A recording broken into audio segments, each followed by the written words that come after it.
So I didn't specify a method here, which left it open. You could either use substitution or the addition elimination method on either one of them. I prefer the addition elimination method just because it seems to take up less space and I get fewer errors when I do it. So what I'm going to do on the first one, first thing remember we have to do is pick a variable to eliminate. I'm going to eliminate y, and I'm going to use equation A to do that. So I'm going to start out with equation B, which is 3x minus 3y minus z equals 5. And then to that, I'm going to add 3 times equation A. Since equation A is just a positive y, 3 times that'll give me a positive 3y, and the y's will cancel out. So 3 times 2x is 6x. 3 times y is 3y. 3 times negative 2z is negative 6z. And 3 times negative 1 is negative 3. So now we do our addition. 6x, 3x and 6x makes 9x. Oops.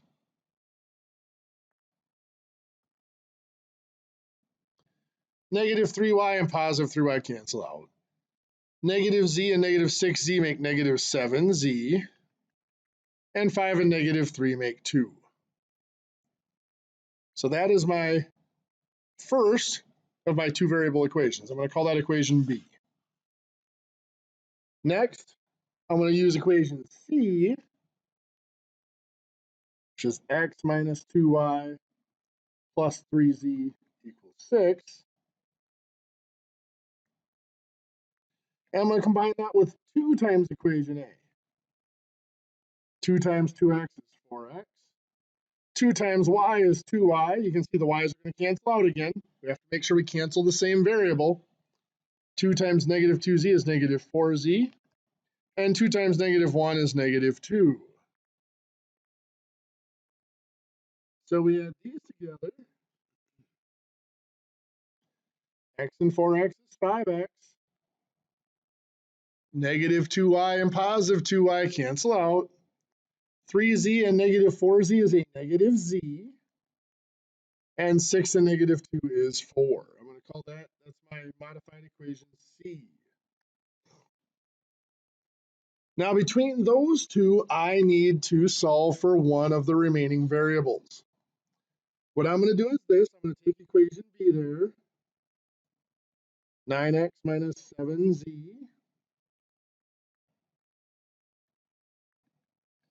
equals 2. And I'm going to multiply, I'm going to combine it with negative 7 times equation C. So this would be negative 35x.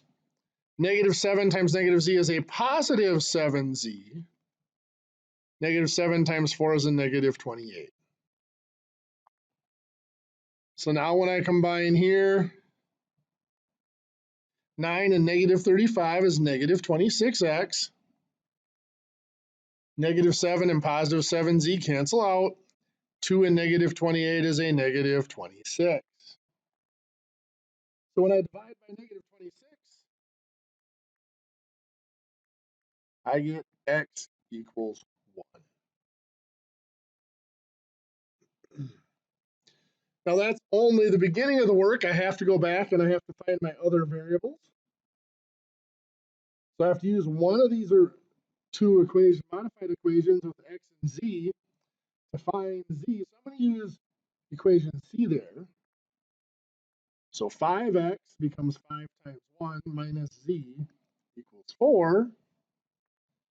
Well, 5 times 1 is just 5 minus z equals 4. Now at this point you can probably see that z has to equal 1, but let's go ahead and go through the process. We'll subtract 5, negative z equals negative 1, and we'll divide by negative 1. Get z equals 1. So x equals 1, z equals 1.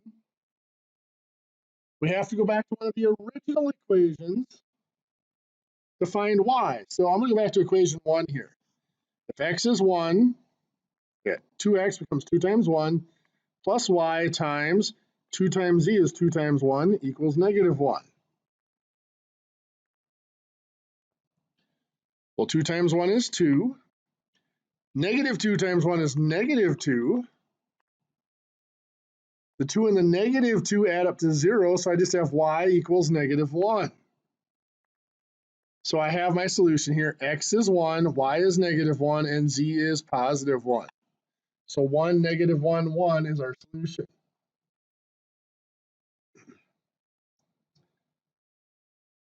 In equation number 2 here, or system of equations number 2, I should say, the first equation is already missing the y. That's just x and z. Make their job a little bit easier. So what I'm going to do is I'm going to eliminate the y in the other equation. So that first one, the a, is my first equation in my reduced two-variable system. I'm going to use c to eliminate y in equation b as well. So equation b is just still going to stay x plus 2y minus z equals 1. Then I'm going to do 2 times equation c. It'll be 4x minus 2y plus 2z equals 6. And now when I add those, x and 4x is 5x. 2y and negative 2y cancel out. Negative z and 2z make z. 1 and 6 make 7. So 5x plus z makes 7. That's my new equation b. I am going to take equation a and multiply it by negative 1. So I've got negative x minus z equals negative 3.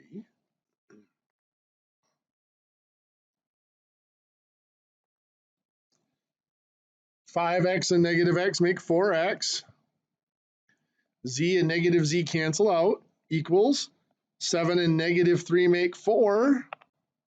So once again, I'm going to divide out the 4's here, and once again, x equals 1. So now I have to find z and y. I'm going to go all the way back up to equation a here because it's just x plus z equals 3. So put 1 in for x plus z equals 3. Subtracting the 1 gives me z equals 2. So I have z equals 2. And now I'm going to try to find y. I'm going to put it into equation b here. So I've got x is 1 plus 2y minus z becomes minus 2 equals 1. If I combine there the 1 and the negative 2, I end up with 2y minus 1 equals 1. I will add 1 to each side.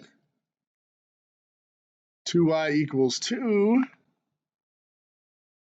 And we divide by 2 to get that y equals 1. So I've got x is 1, y is 1, and z is 2. 1, 1, 2 is our solution there. Anybody have any questions on those? Anybody have any questions off the homework from last Wednesday?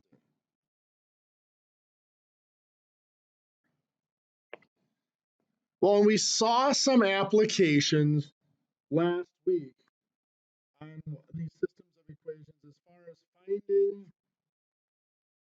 the equation for a parabola and things like that. Today we're going to look at another application of them, which is partial fractions.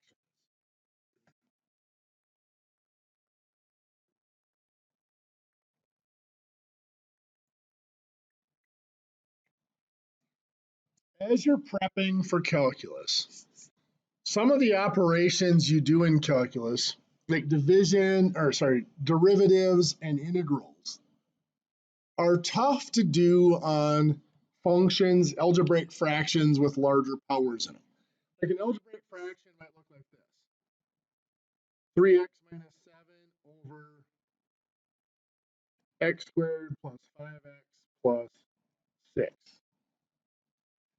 Doing an integral of that might be tricky to do. It's often simpler if you can break it down into smaller, simpler functions that are added together. And in calculus, when you do a derivative or integral,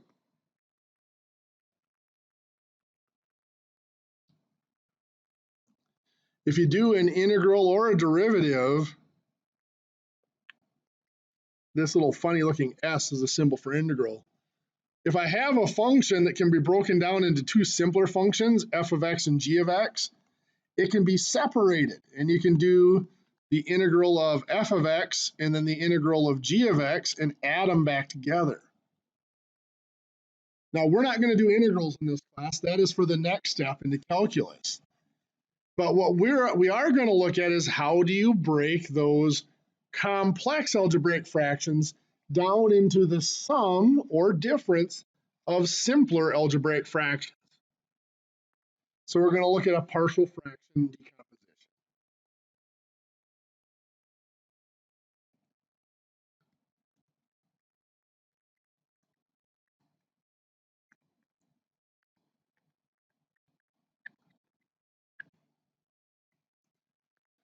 So when we have a partial fraction decomposition, one of our first steps is going to be to factor the denominator.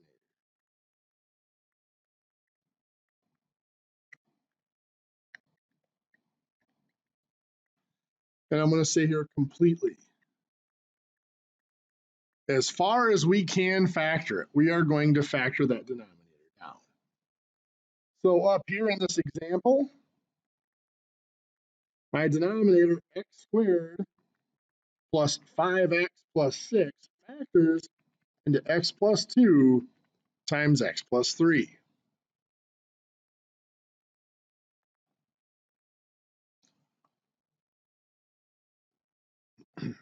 Then we're going to create the decomposition. We say create the generic decomposition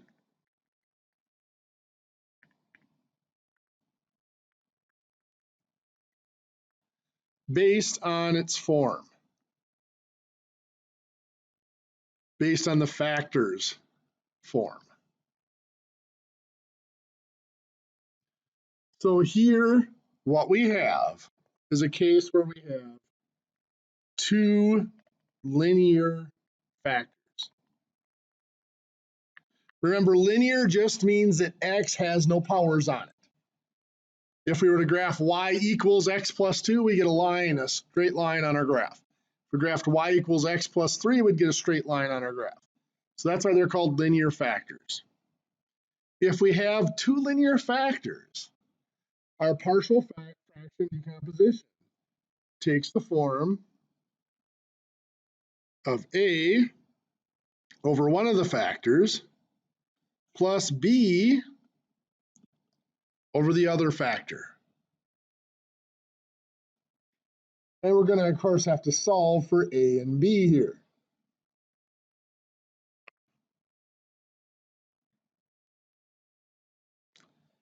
So I'm just going to draw a line up there so you can see that that's how that decomposition works. Let's go through our different cases here quick, just so you have them in your notes all in one spot. So I should have said two or more linear factors. If there were three linear factors, it would just be a, b, and c over each of those factors.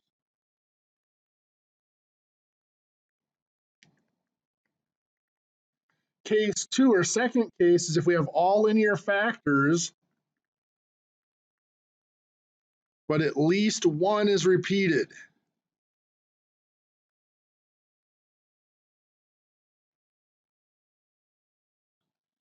So in that case, we might have, now I'm just going to give this to you in factored form. We have 5x plus 1 over x minus 3 times x plus 1 squared. All linear factors, one of them is repeated because we have the x plus 1 squared. So this is going to take the form very similar to what we did before.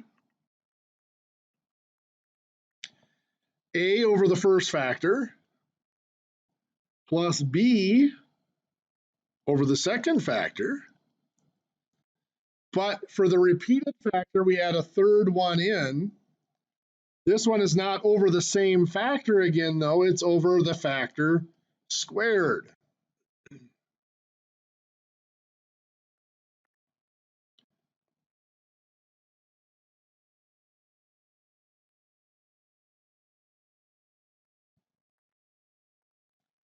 Our third possibility.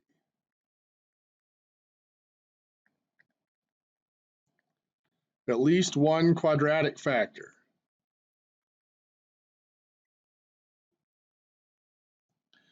Remember what a quadratic factor is where you have x has a power of 2 on it. So to have at least one quadratic factor, it might be something like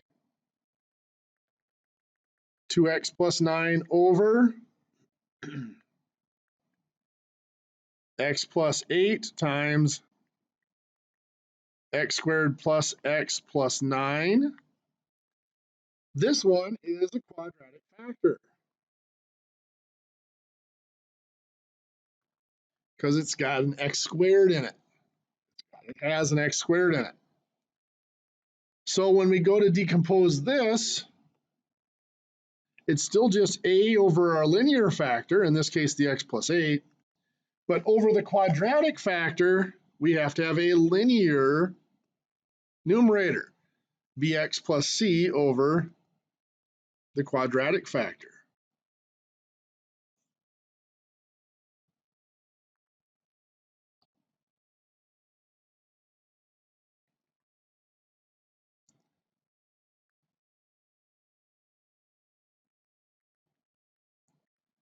And our final case that we're going to look at is to have quadratic factors and at least one is repeated.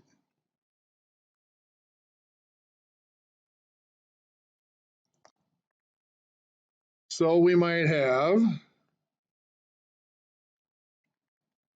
3x minus 5 over, scroll up. Oh, let's still have one linear factor in there, x plus 2, and then quadratic factor, let's do a simple one, x squared minus 1. I shouldn't do that because that's factorable. So let's do x squared minus 2 squared. So the quadratic factor here is squared. So the linear factor stays the same. It's just going to be a number over the linear factor. The quadratic factor, x squared minus 2, we will have bx plus c over that.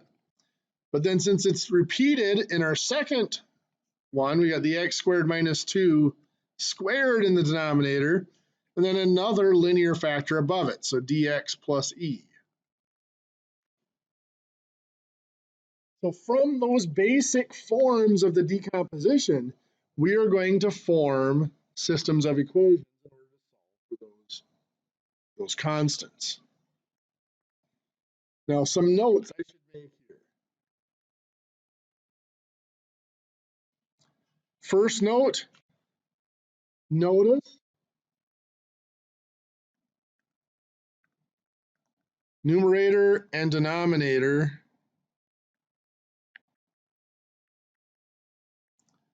have no common factors.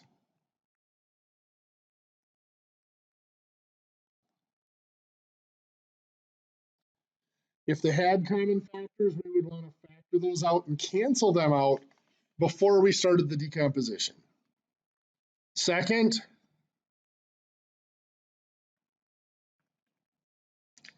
the denominator is a higher degree than the numerator.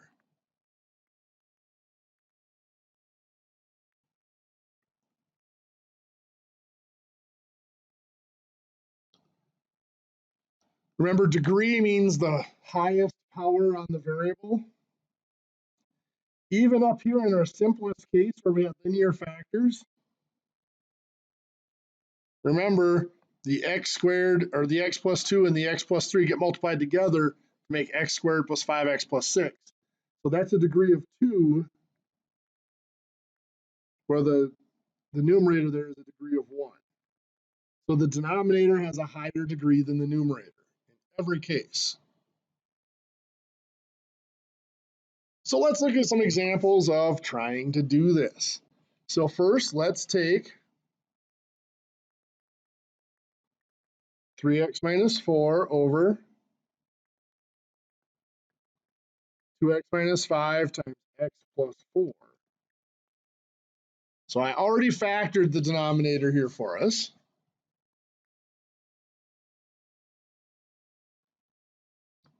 We know that since both of those factors in the denominator are linear, this is going to take the form of a over 2x minus 5 plus b over x plus 4. So we have our general form. From our general form, we need to form our system of equations. To do that, we need to eliminate the denominators, eliminate the fractions, which means we're going to multiply this whole equation by a least common denominator. Least common denominator is really easy to find here. It is just all the factors in our original expression. 2x minus 5 and x plus 4. So when we multiply by those, in the first one here, the 2x minus 5 cancels and the x plus 4 cancels, leaving us with just 3x minus 4 equals. In this one, the 2x minus 5 cancels, leaving us with just the x plus 4. So a times x plus 4. Then in this last one, the x plus 4 cancels, leaving us with the 2x minus 5. So it's plus b times 2x minus 5. So any questions so far as to how I came up with this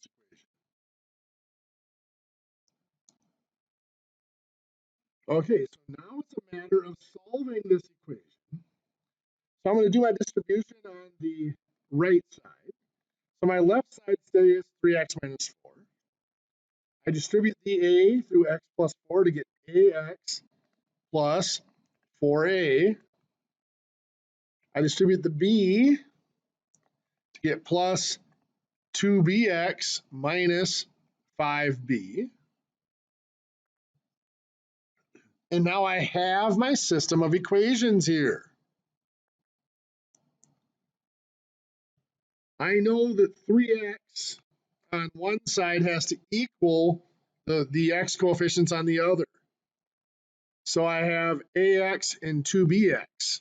So what that tells me is that a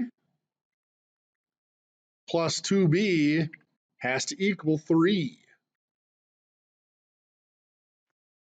The coefficients of x on the right side have to add up to give me the coefficient of x on the left side. Then the same is true with my constants. 4a minus 5b has to equal negative 4. There will always be a solution to this system of equations. It may not be a pretty solution. Let's take a look. What I'm going to do here, I'm going to label these. We're just going to take this top equation. I'm going to multiply it by negative 4. So it gives me negative 4a. Negative 4 times 2b is negative 8b. Negative 4 times 3 is a negative 12. So I am now working with these two equations. So I'm going to add 4a and negative 4a. Cancel out. That's 0. Negative 5b and negative 8b is a negative 13b. Negative 4 and negative 12 is a negative 16. And now I divide by negative 13.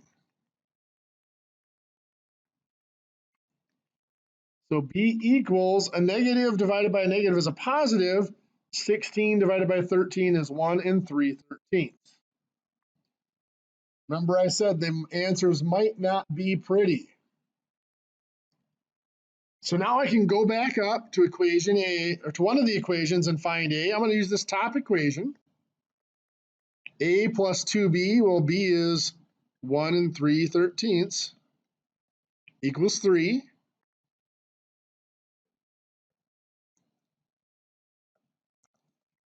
Two times 1 3/13, oops. 2 times 1 3/13 is 2 6/13. So I subtract the 2 6/13 to get A by itself. And I get that A equals 7/13. So what that means, back up to my original decomposition here, 3x minus 4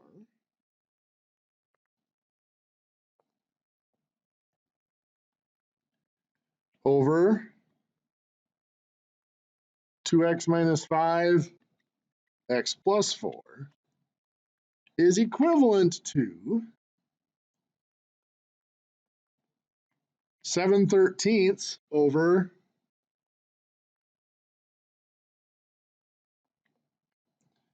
2x minus 5 plus b is 1 3/13 over x plus 4. So that is our partial fraction decomposition. We have taken it from a fraction, an algebraic fraction with a quadratic numerator, into two algebraic fractions with linear numerators. Any questions there?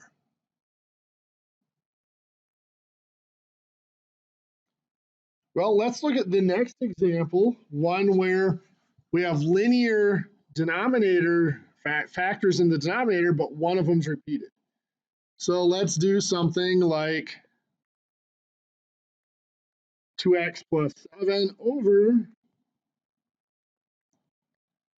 x plus 1 times x minus 2 squared. So let's do our generic decomposition here. It's going to be a over x plus 1 plus b over x minus 2 plus c over x minus 2 squared.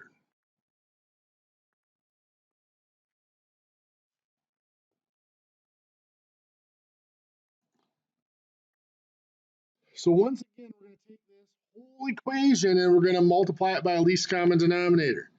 That least common denominator is the denominator of our original fraction.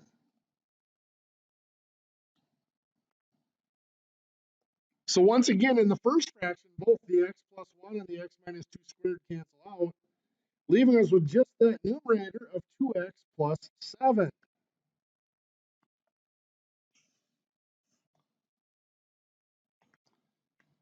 In our first factor here, the x plus 1 cancels out, leaving us with a times x minus 2 squared.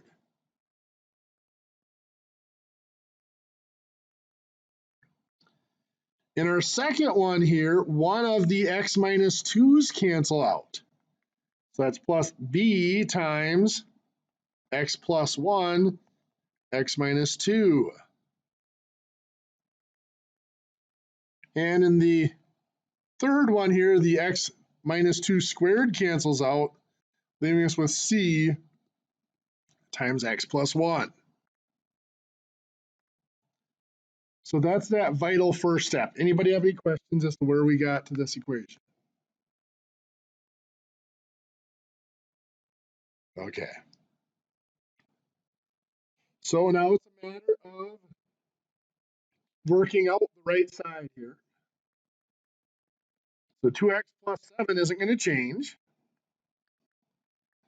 X minus 2 squared is going to be x squared minus 4x plus 4. Let's go ahead and finish that off here. So if I multiply through that by a, that's a times x squared minus 4a times x plus 4a.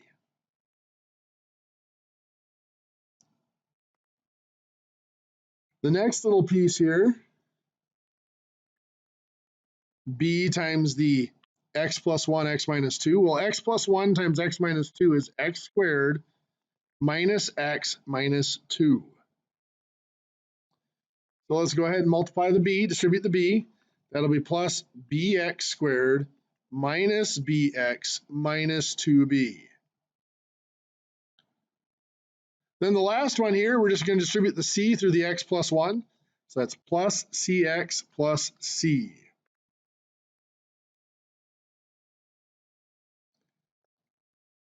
So now we're ready to create our system of equations. We have the x squareds here. There aren't any on the left side. So that tells me is I've got ax squared and bx squared.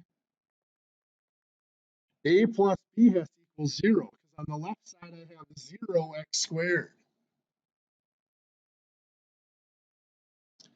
For x, I have 2 on the left side. On the right side I have negative 4a. I have negative bx and a positive c. And again, that has to add up to be 2. For the constants, I have 7. On the right side, I have 4a minus 2b plus c. And again, that has to add up to the 7. So there is my system of equations. I am going to eliminate the variable c in either one of the bottom two. So I'm going to keep this top equation, a plus b equals 0. And I'm going to take this equation here and multiply it times negative 1. That's going to give me a positive 4a, a positive b, a negative c equals negative 2. This bottom equation, I'm just going to leave this as it is. So now when I combine those, 4a and 4a is 8a, b and negative 2b is a negative b. The c's cancel out. Negative 2 and 7 makes 5.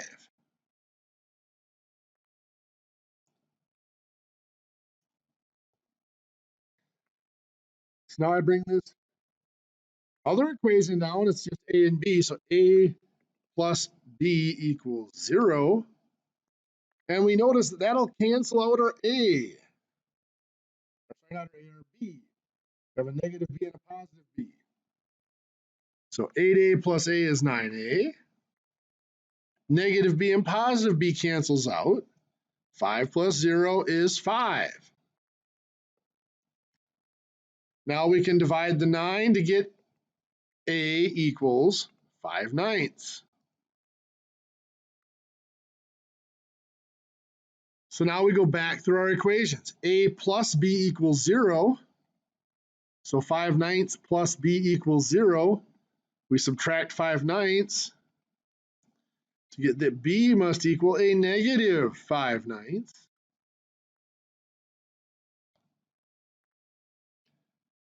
And now we go back to one of the originals to find c. So we've got 4 times 5/9 minus 2 times a negative 5/9 plus c equals 7. 4 times 5/9 is 20/9, or 2 2/9. Negative 2 times negative 5/9 is a positive 10/9, or 1 1/9, plus c equals 7. 2 2/9 and 1 1/9 added together make 3 3/9, which is 3 1/3, plus c equals 7. We subtract the 3 1/3. We get c equals 3 2/3.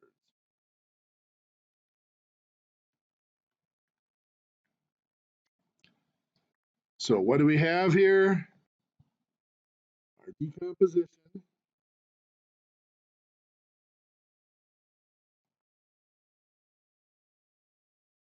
2x plus 7 over x plus 1 times x minus 2 squared equals, a was 5/9, so it's going to be 5/9 over x plus 1 plus, actually I can put a minus here because it's a negative 5/9, so minus 5/9 over x minus 2 plus 3 2/3 over x minus 2 squared. There's our partial fraction decomposition. Any questions?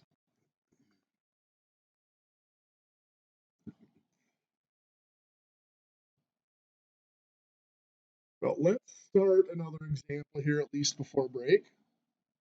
Let's start an example of type 3, where we have the quadratic factor. So let's do 5x squared minus 9x plus 19 over x minus 4 times x squared plus 5.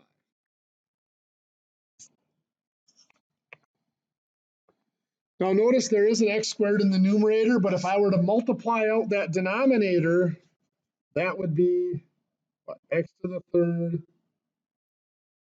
plus x squared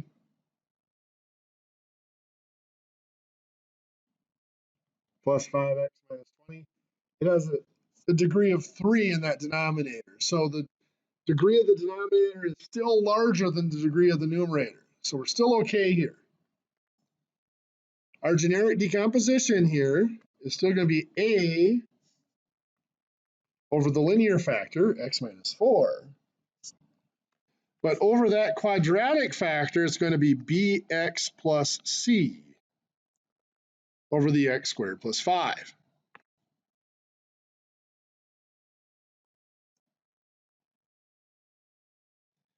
Again, the bx plus c is because this is a quadratic, or x squared on the bottom.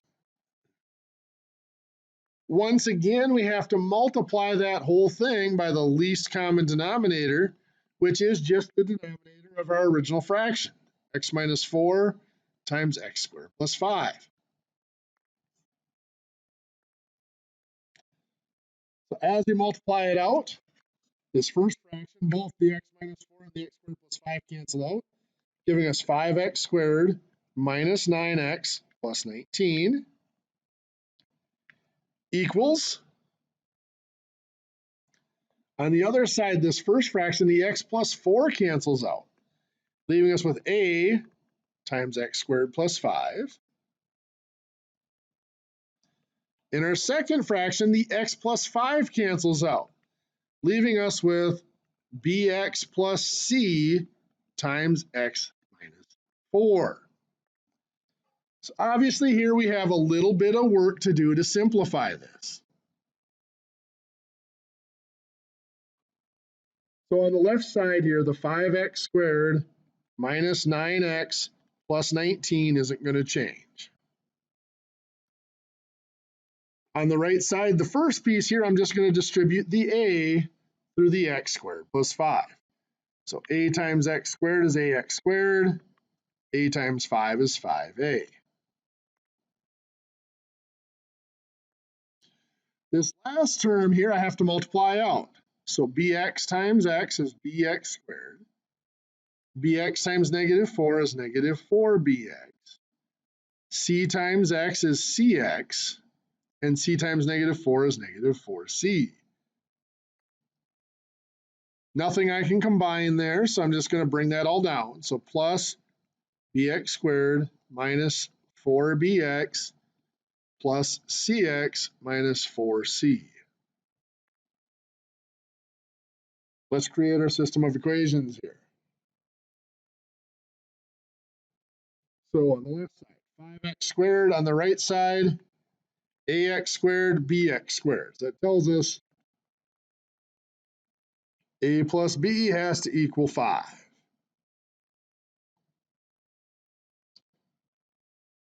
On the left side for x, we've got negative 9x.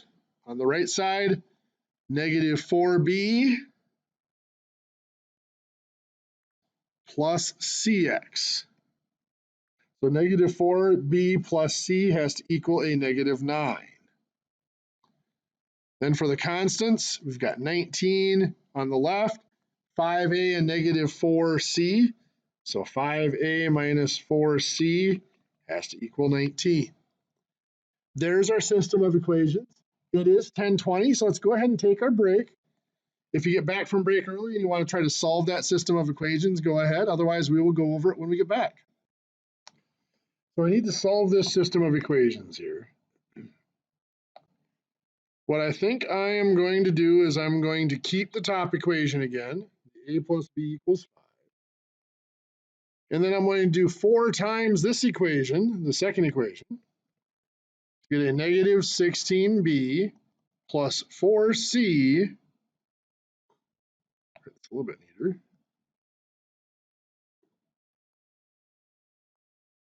Equals negative 36. Then I'm just going to keep the bottom equation. Got to line it up. 5a, I'm going to fill in plus 0b minus 4c equals 19. On that top equation, I'm going to fill in a 0a so that we don't get confused with that. Now 0a and 5a make 5a. Negative 16b and 0b makes negative 16b. 4c and negative 4c cancels out. Negative 37 and 19 is a negative 17.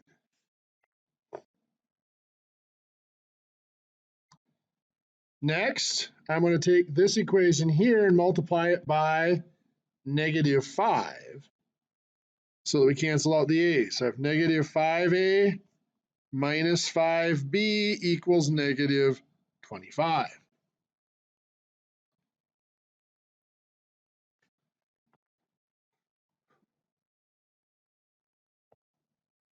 So 5a and negative 5a cancel out. Negative 16b and negative 5b is negative 21b equals negative 17 and negative 25 make a negative 42. We'll divide by the negative 21, and we get a nice neat answer here of b equals 2. Well, if b equals 2, we go back to this first equation here, a plus b equals 5. A plus 2 equals 5 when we substitute 2 in for b. We will subtract 2 to get a equals 3. Now it's a matter of finding c. We can use either of the other two equations. Let's use this one here. Negative 4b, so that's going to be a negative 4 times 2 plus c equals negative 9. Well, negative 4 times 2 is a negative 8 plus c equals negative 9. We solve for c by adding 2 or adding negative. We're going to add 8 to both sides here to the negative 8. You get c equals negative 1. So we've got 3, 2, negative 1 here. So our partial fraction decomposition for 5x squared minus 9x plus 19 over x minus 4 times x squared plus 5 equals, a was 3, so that's 3 over x minus 4, plus b is 2 and c is negative 1, so that's 2x minus 1 over x squared plus 5. So that is our partial fraction decomposition.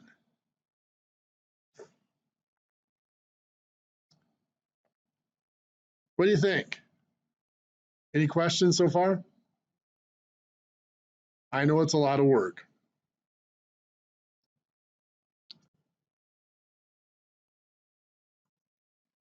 So I want to switch gears here. We'll come back to, I know we haven't done an example of quadratic factors where there's a repeated quadratic factor. If there's time at the end of the class, we'll come back and do an example of that. But for right now, I want to move on to the next step. And we've had systems of equations here, but they've all been linear. In other words, all of the equations, all the variables had a power of 1 on them. So that's what we've done so far. Let's take a look at systems of nonlinear equations.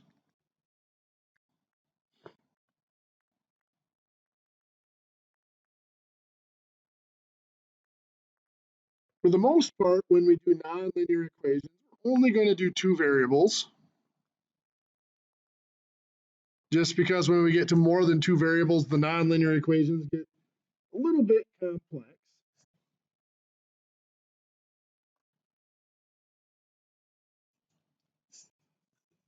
Our procedures are pretty close to the same. The elimination method gets to be tricky unless we have variables that happen to line up real well. But for the most part, our substitution method still holds true. So we might have something like x squared plus y squared equals 5. And 3x minus y equals 5. So I'm going to label these equations A and B again, just for easy reference like we did last week. And we're going to do substitution. I'm going to solve equation B for y, just because it's going to be relatively simple to do. So my equation B starts out 3x minus y equals 5. I am going to go ahead and subtract the 3x from both sides. Get negative y equals 5 minus 3x. Then I have to divide by the negative 1.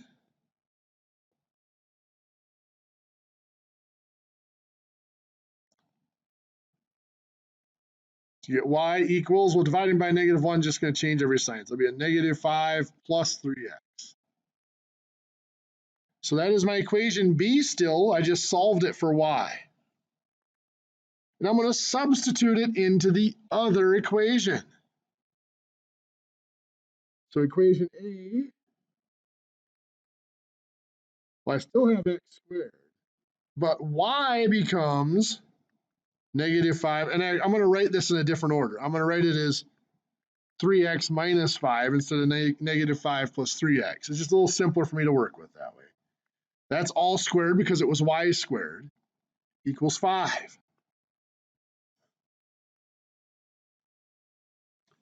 So I've got the x squared up front. 3x minus 5 squared. That's 9x squared minus 30x plus 25. That's just doing that perfect square trinomial. If you wanted to multiply it out, 3x minus 5 times 3x minus 5, you're welcome to it. So then, we have some simplifying to do. I'm going to combine the x squareds here. I have 10x squared minus 30x plus 25 equals 5. And I'm going to subtract 5 from both sides to get this equal to 0. Why am I subtracting 5 from both sides? Because this is a quadratic equation, it has x squared. So I want to set it equal to 0 so that I can factor it.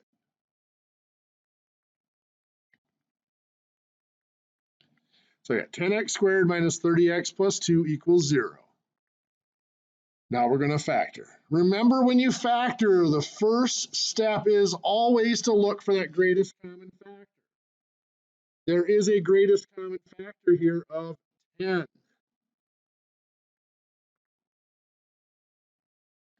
If I divide out that 10, I'm left with x squared minus 3x plus 2. That still equals 0. What's left there is 3 terms, 3 digits, trinomial, which means we can try FOIL in reverse multiplication. I get x minus 2 times x minus 1, factors that out.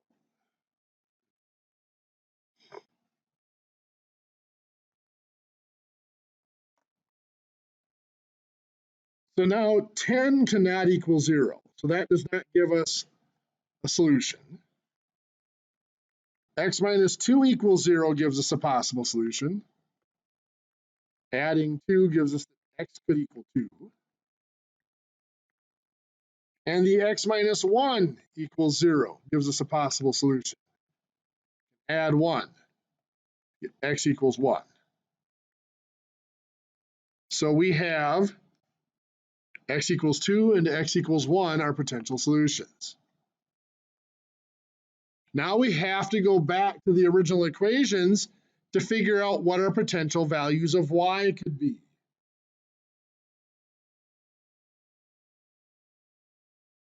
So here's my original equations. X squared plus y squared equals 5. So let's try x equals 2 in there. If x equals 2, 2 squared plus y squared equals 5. 2 squared is 4.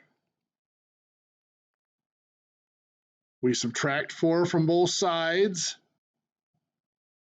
To get y squared equals 1.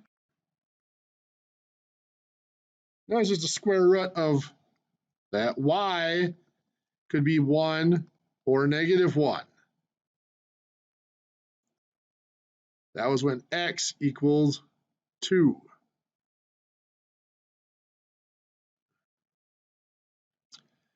Let's try those in the other equation to see if they are solutions to the other equation. So if x equals 2, 3 times 2 minus 1 would equal 5. Minus a negative 1 would not. That would be 7. So then y equals negative 1 is not a solution there. So I've got x equals 2, y equals 1. That's a solution to both equations. But remember, there was another possibility for x. X could have equaled 1. So back to x squared plus y squared equals 5. Let's test x equals 1 as a possible solution. So 1 squared plus y squared equals 5. And of course, 1 squared is just 1. So we will subtract 1 from each side to get y squared equals 4. And we'll take the square root. Square root of 4 could be 2 or negative 2. So y could be 2 or negative 2 when x equals 1. So let's test those back into that other equation. That was, here, go back and see. 3x minus y equals 5.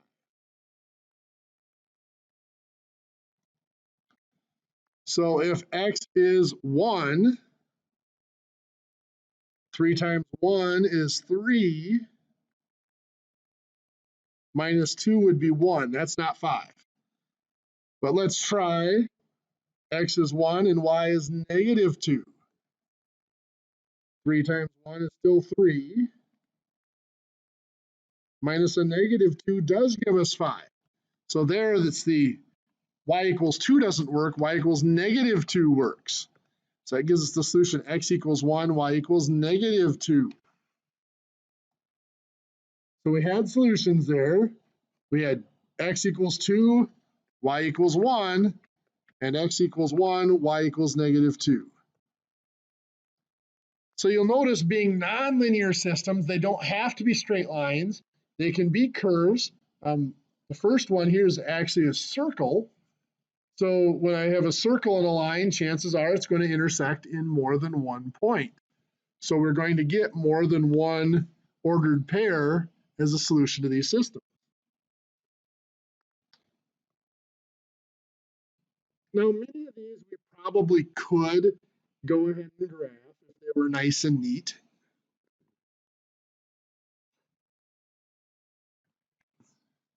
We might have x squared minus 2y equals 8, x squared plus y squared equals 16.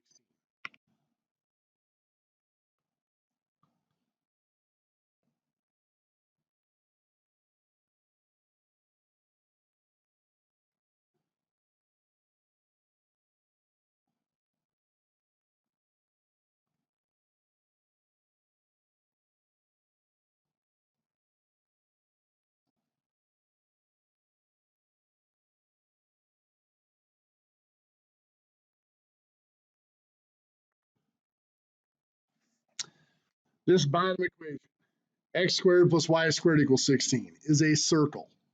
The center is at 0, 0, because there's nothing added or subtracted to the x squared or the y squared.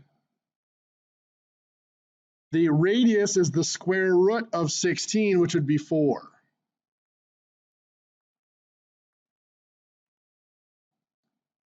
I didn't get my scale real even here, so it looks more like an oval, but it's a circle. The top equation, I could solve that for y. I will first subtract x squared. So I have negative 2y equals, I'm going to write this as negative x squared plus 8. Then I'll divide by the negative 2. So I have y equals negative x squared divided by negative 2 is a positive 1/2 x squared. 8 divided by negative 2 is a negative 4. So this is a parabola. Instead of starting at the origin, there's nothing added or subtracted from the x, so we don't move side to side at all. But this minus 4 tells us we move down 4, so the vertex is right there. The 1/2 tells us that we go over 1, up 1/2. Over 2, instead of going up 4, we go up 2. Over 3, instead of going up 9, we go up 4.5. Over 4, instead of going up 16, we go up 8. Gives us the same on the other side.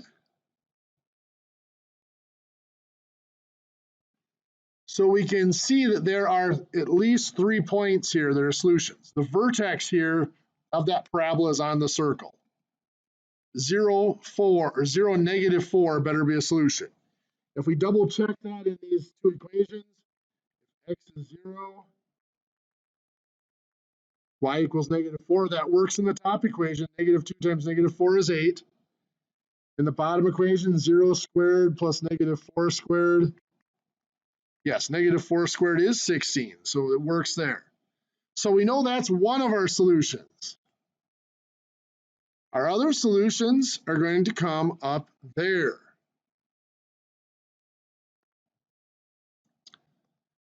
So, looking at my graph, I don't see where it's going to be something I can pick out of the graph. I'm saying it looks most likely like it's going to be at like 3 and 2.5, but I know it's not going to be. It's going to be between 3 and 4. So let's go ahead and do the algebra to find those solutions that are not obvious points on the graph. So I'm going to take my top equation up here, x squared minus 2y equals 8, and I already solved it for y down here. Y equals 1/2 x squared minus 4.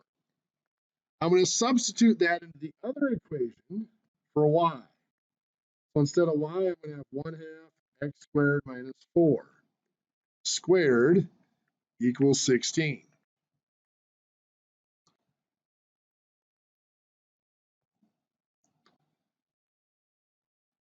So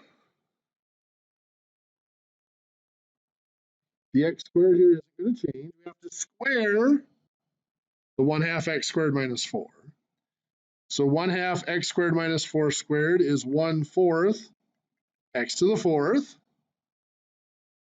minus 4x squared plus 16 equals 16. So now I'm going to combine some stuff. I've got my 1/4 x to the 4th. X squared and negative 4x squared make negative 3x squared. And then over here, if I subtract 16 from both sides, that cancels out. So I just have 0. So that equals 0.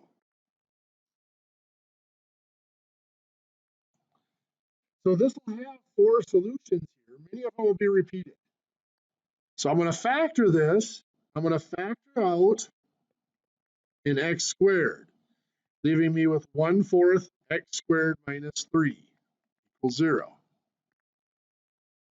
So I have x squared equals 0, which tells me that x equals 0. Or I have 1/4 x squared minus 3 equals 0. Which to solve that, I'm going to add 3 to both sides.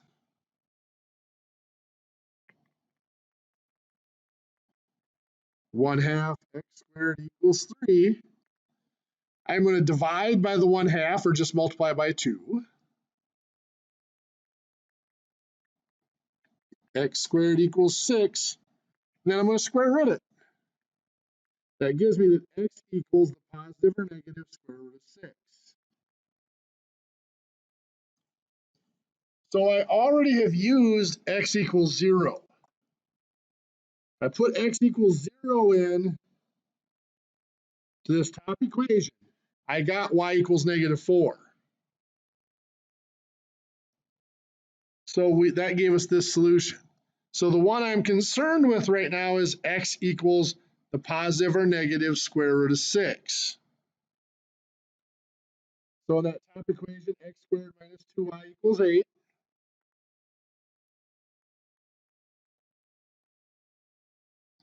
I'm going to substitute the square root of 6 in there. Now, since it's an x squared, both are going to give us the same result. The square root of 6 squared minus 2y equals 8.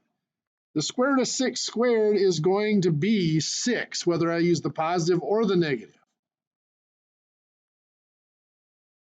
Minus 2y equals 8. So if I subtract that 6 from both sides,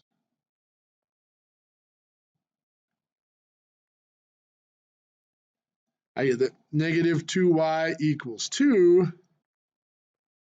I divide by negative 2. Y equals negative 1. So that actually gives me 2 solutions that we're going to try in the second equation. One is x equals the square root of 6 and y equals negative 1. The other is x equals the negative square root of 6 and y equals 1. Or y equals negative 1, I should say.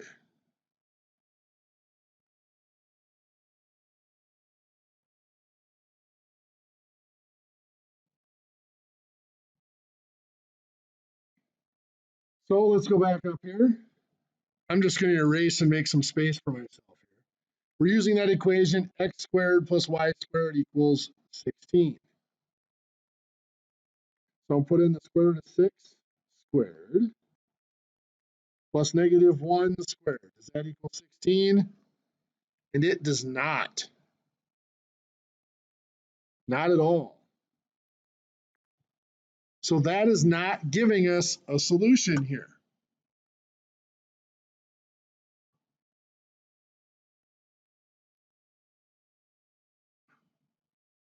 So far we have one solution that we know works. The other two seem to be eluding us a little bit right now. I'm just going to go back and double check our math on this.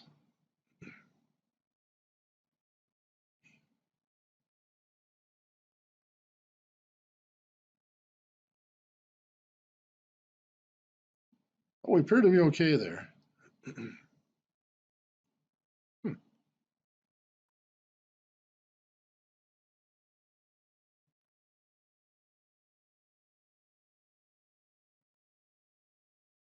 The square root of 6 appears to be where we're off. So let's double check our math to get to that square root of 6. So I have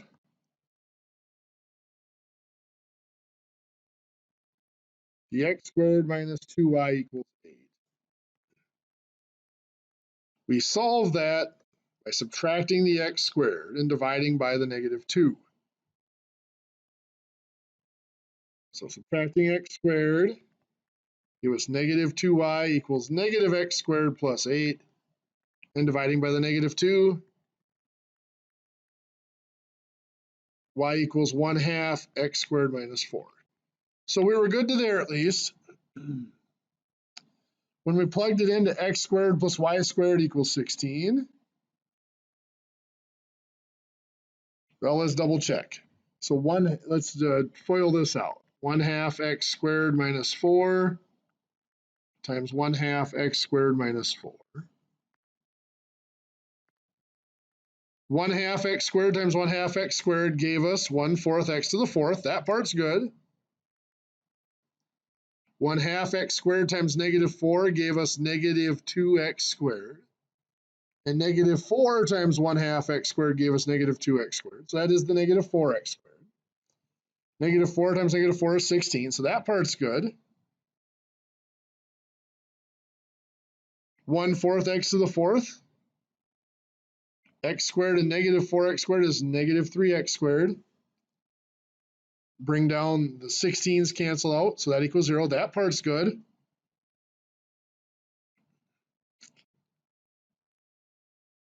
So we've got the x equals 0. We factored that. Here's my problem right here. When I wrote this down, I wrote down 1/2 x squared instead of 1/4 x squared. So that means our square root of 6 could not have given us a solution. If I solve this, I'm going to add 3. Get 1/4 x squared equals 3. I have to multiply by 4, not by 2. Sorry about that mistake. So that gave us x squared equals 12 and not 6. So when we do the square root, that is x squared equals the positive or negative square root of 12. Now we could reduce that positive and negative square root of 12 to plus or minus 2 times the square root of 3. And in our final answer, that is the version we would give, is plus or minus 2 times the square root of 3. But for our calculations here, the square root of 12 is probably the simpler form. I'll give you guys a second here to redo your notes if you need to write that back in. Sorry about that. The square root of 12 is what we'll put into our other equation here to see if we can find a value for y. So our x squared minus, come on. There you go. X squared minus 2y equals 8. Put in the square root of 12 there. Squared minus 2y equals 8. So the square root of 12 is 12 minus 2y equals 8. We will subtract 12 from both sides. Oops, what happened there?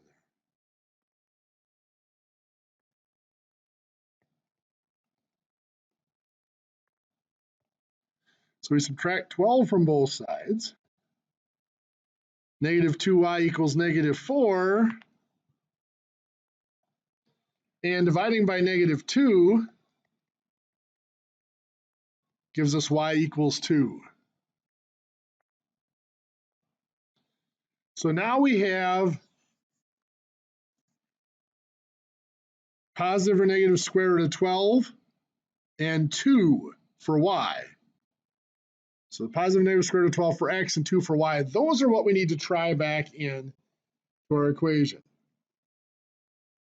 Let's see if those work better. So x squared plus y squared.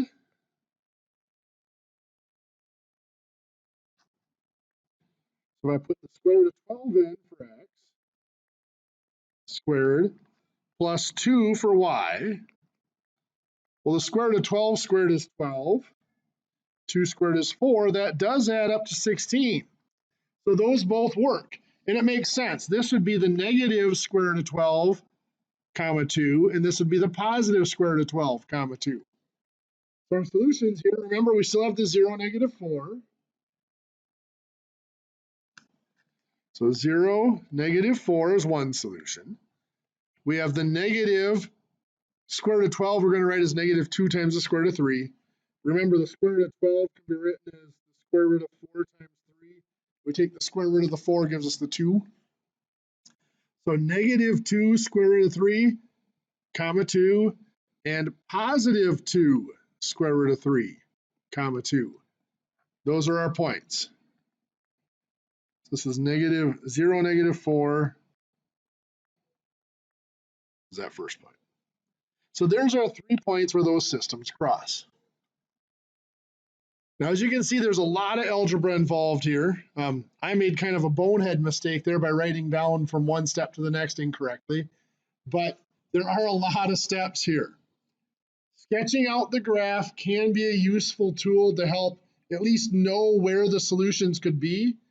Looking at this graph gave me one of the solutions rather easily with this 0, negative 4 right here.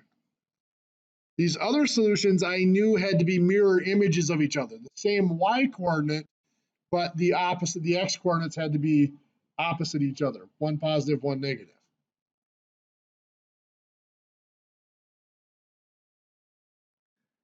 I can end up with something like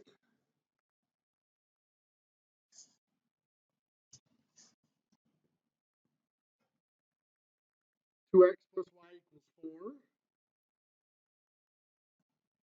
x plus 1 squared plus y minus 2 squared equals 4. Again, let's sketch a graph since these are relatively easy to graph.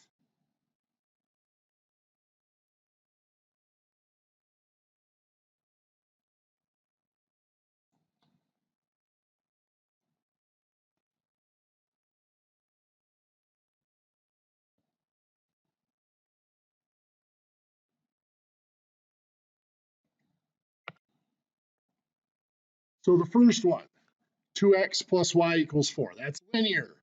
I'm going to subtract the 2x to get y equals negative 2x plus 4. That's relatively easy to graph. We go through 0, 4, and we go down 2 over 1, giving us that line like that, the slope of negative 2. The second one here is a circle. Its center is at negative 1, positive 2, right there. Its radius is the square root of 4, which would be 2 units.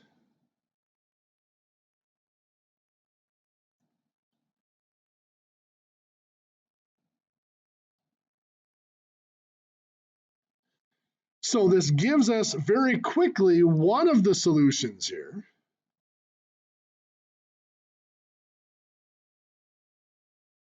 Because we see that it has to go through this point here, which is 1, 2. And we know that goes through our line because that was our first point we made as we did our slope. So we know that's in there. We can test it in both equations. 2 times 1 is 2 plus 2 is 4. 1 plus 1 is 2, squared is 4. 2 minus 2 is 0, squared is 0, 4 plus 0 is 4. That one works in both equations. We have to find the other one. So I am going to use this equation here, y equals negative 2x plus 4, and put it in here. So the x plus 2 squared, I'm going to multiply that, well, I'll multiply that out in the next step. X plus 1 squared, we're just going to leave there. Here I'm going to replace the y with negative 2x plus 4. We still have minus 2 there, though. Squared equals 4. So now in this step, I'm going to go ahead and square each of those out. x plus 1 squared is x squared plus 2x plus 1. Here, before I square it, I'm going to combine the 4 and negative 2 to make a positive 2. So negative 2x minus 2 squared is a 4x squared minus 8x plus 4 equals 4. That was just this squared. So then we combine what we can. X squared and 4x squared make 5x squared. 2x and negative 8x make negative 6x. Now I'm going to subtract 4 from both sides, which cancels out that 4, but I do still have a 1 here. So plus 1 equals 0.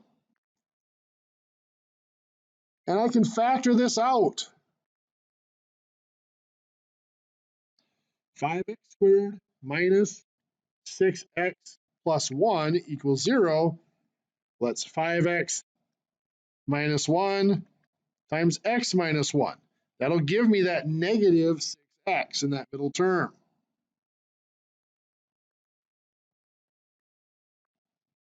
So now 5x minus 1 equals 0.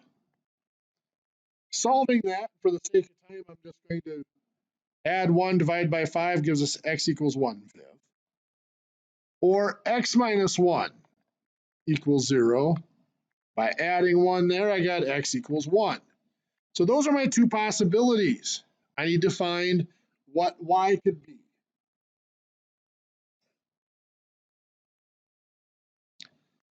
Well, in this equation here, if x equals 1/5, y equals negative 2 times 1/5 plus 4.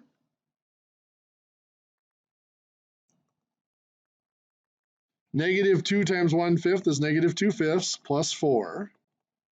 Y would equal 3 3/5. That's a possibility.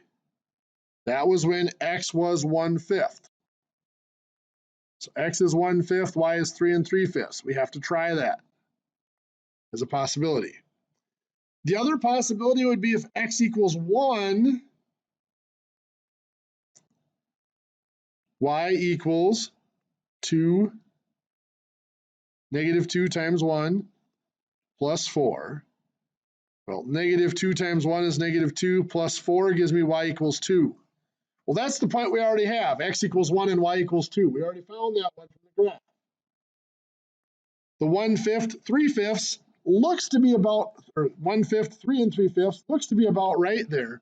But let's double check the other equation to make sure it works.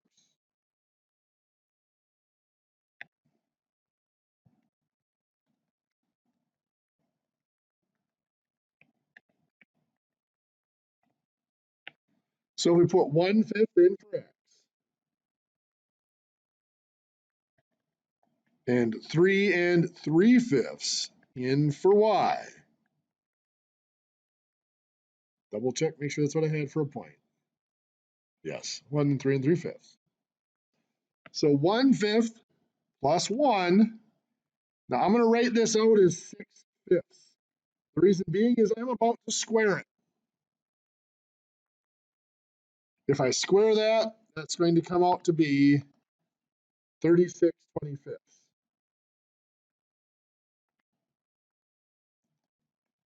3/5 minus 2/5 is 8/5. Again, I wrote it as an improper fraction because I'm about to square it. 8 squared is 64 over 5 squared is 25. 36 and 64 add to make 100. 100 over 25 does give us 4, which is what we had on the right side. So that point works. So we have the point for our solution here for this system.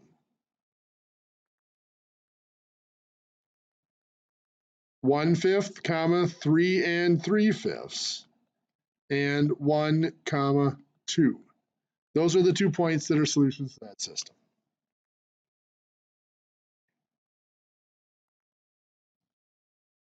So it's still basically just substitution.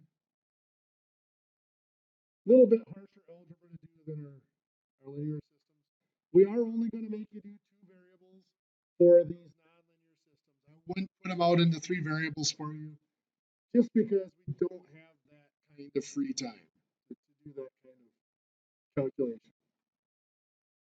So anyway, I promised that if we had a couple minutes, we would come back and take a look at that repeated quadratic factor in our partial fraction. So let's do that. Let's take something like,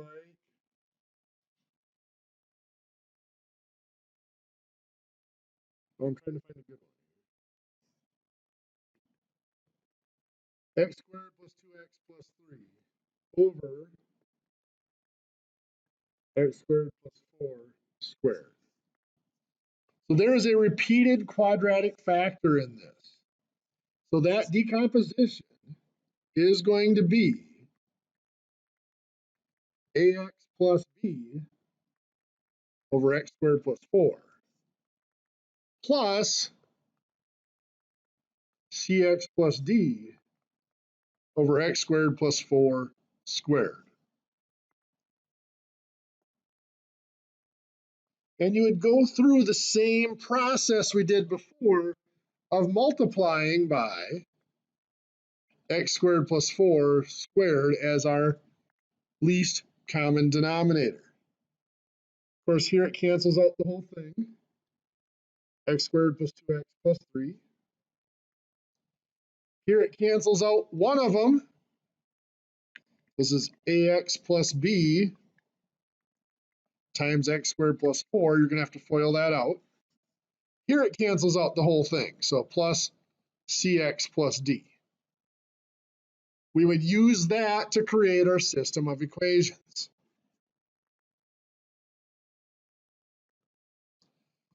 So x squared plus 2x plus 3 equals ax plus, or ax times x squared is ax to the third. Ax times 4 is 4ax. B times x squared is bx squared. And b times 4 is 4b. Plus cx plus d. Now, one thing we see here right away is that a has to be 0. The reason for that is ax to the third is the only term we have that has an x to the third in it. So if z is 0, we can cross off that 4ax factor as well, if a is 0. So then we've got x squared, bx squared is the only x squared factor. So b equals 1. 2x and cx, well, that was pretty simple. It tells us c equals 2. And then 4b plus d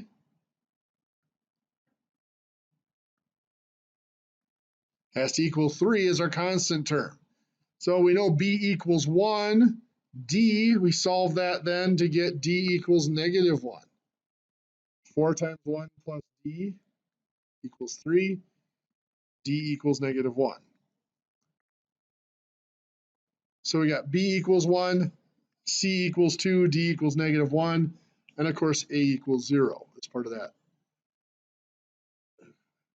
So that decomposition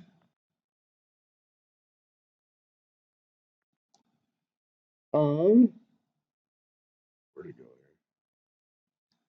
here? X squared plus 2x plus 3 over x squared plus 4 squared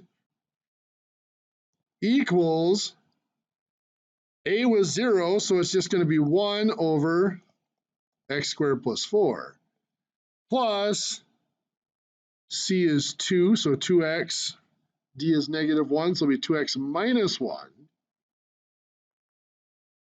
over x squared plus 4 squared. Now you'll notice we still have an x squared plus 4 squared in this denominator, but we did simplify the numerator, which is going to make that a lot easier to work with when you get into the calculus side of it. Now I'm not going to do this next problem out, but I do want to show you this example. What happens when we have quadratic terms, but there's a repeated linear term, like 10x squared plus 2x over x minus 1 squared times x squared plus 2. Now, one thing we should always check with these, if the numerator is easily factorable, we should factor. This numerator is easily factorable.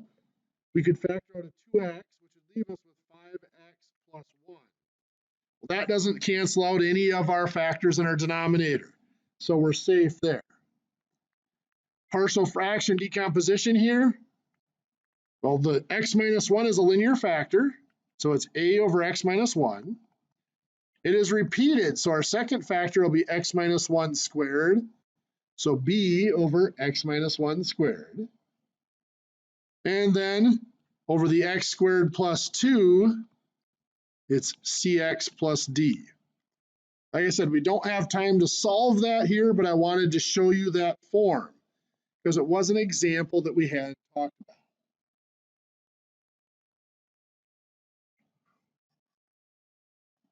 There are numerous applications of these systems of equations. Finding the quadratic equation for a parabola given 3 of its points, like we did last week, is one of them. These partial fractions is a big one of them. We have our old homework from last week that is going to be due tomorrow.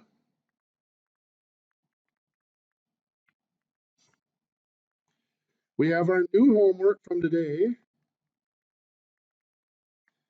that'll be due Thursday. And then, of course, there's the quiz on the material from last Wednesday and today, which will be due this coming Friday.